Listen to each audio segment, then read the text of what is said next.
13.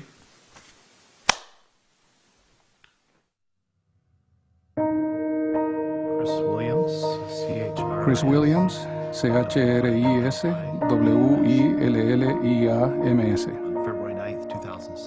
El 9 de febrero de 2007 nos chocó un adolescente ebrio y perdieron la vida mi esposa, Michelle, que estaba embarazada de nuestro quinto hijo, Benjamín, nuestro segundo hijo, y nuestra única niña, Ana.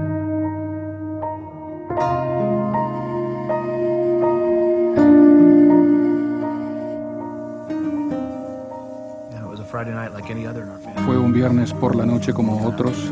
Habíamos salido a cenar como familia. Mi hijo mayor estaba con unos amigos.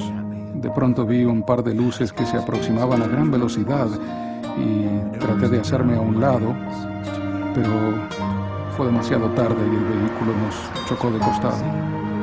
Al mirar a mi alrededor vi a mi esposa. Vi como el pecho se le aplastaba mientras daba su último respiro de vida. Quería gritar pidiéndole que volviera.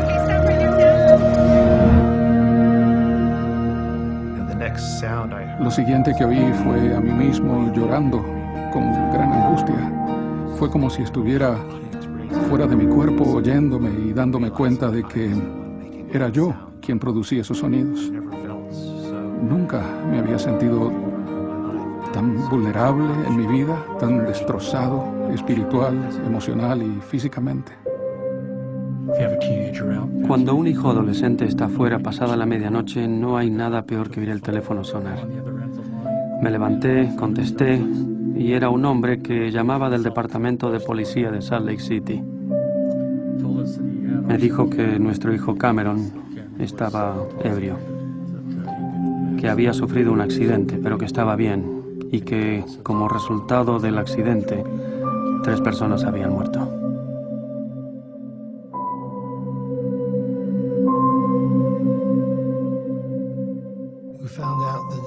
Apenas nos enteramos de lo ocurrido, fuimos al hospital donde habían llevado a la familia de Chris.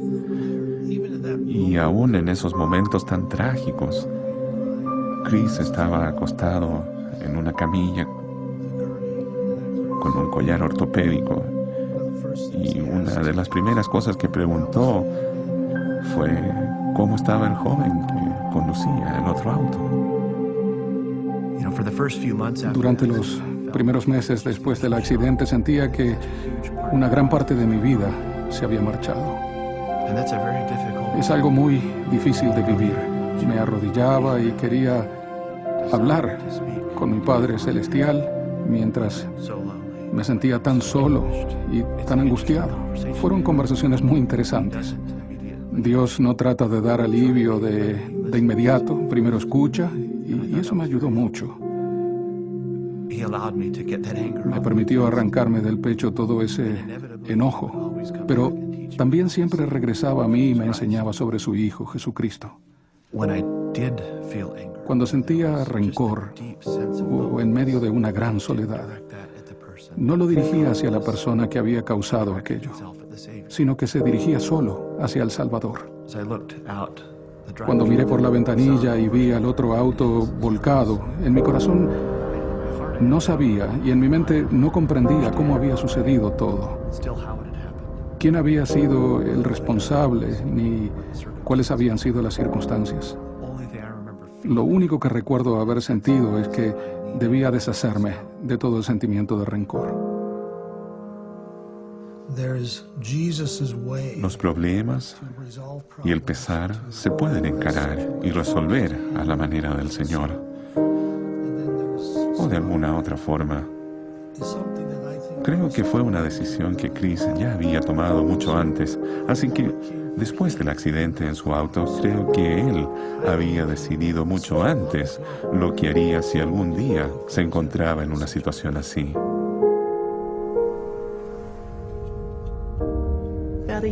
Hace más o menos un año, Chris y Cameron se vieron por primera vez y hablaron. La primera vez que lo vi, recuerdo que él estaba sonriendo, pero yo no podía sonreír porque veía cara a cara al hombre a quien le había causado tanto daño. me saludó y estuvo totalmente dispuesto a hablar sobre lo que había ocurrido aquella noche y cómo se sentía él.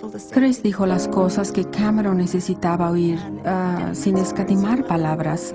Le hizo saber exactamente cómo se sentía. Quiere que olvide lo que sucedió, que fije una fecha para olvidar lo sucedido y seguir adelante con mi vida. No hay forma de explicarlo. Es un enorme sentimiento de gratitud y de fortaleza el verlo a él y ver cómo ha actuado en esta situación. Después del funeral, uno de nuestros vecinos nos preguntó si habíamos leído el artículo sobre Chris en el periódico. Era un artículo sobre el perdón. Me sentí completamente embargada por la emoción.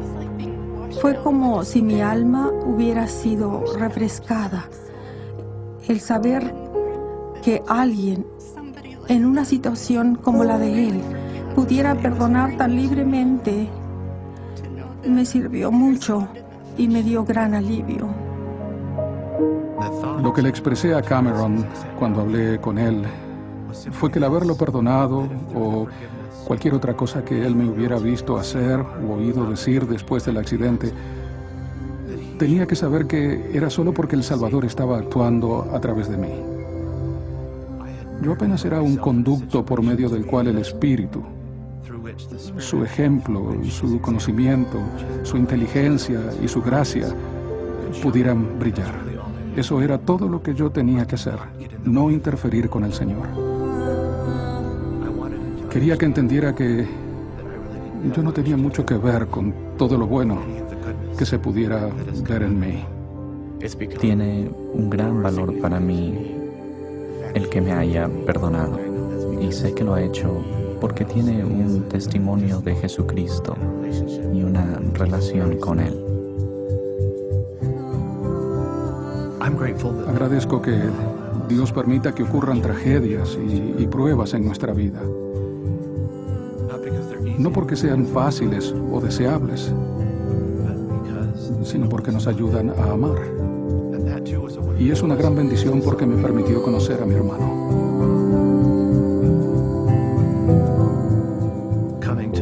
El conocer a un varón de dolores y experimentado en quebranto como he llegado a conocerlo es la razón por la cual fui enviado aquí.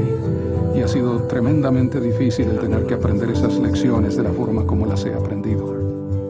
Pero siempre salía de esos episodios de dolor con la seguridad y la esperanza de que tal vez un día lo vea tal como Él es.